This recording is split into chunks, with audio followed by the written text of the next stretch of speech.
अभी पानी डाल रहे हैं, ये देखें, ये अभी पानी डाल दिया,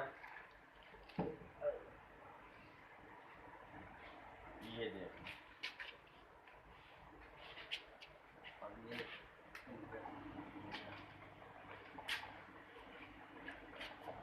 और ये आ गया।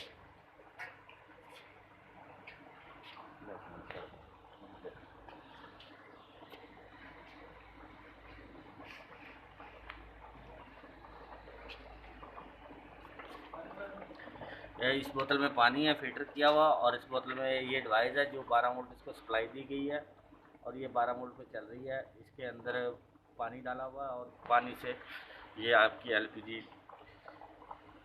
गैस, ये देखें आपकी चूल्हा जल रहा है आपका।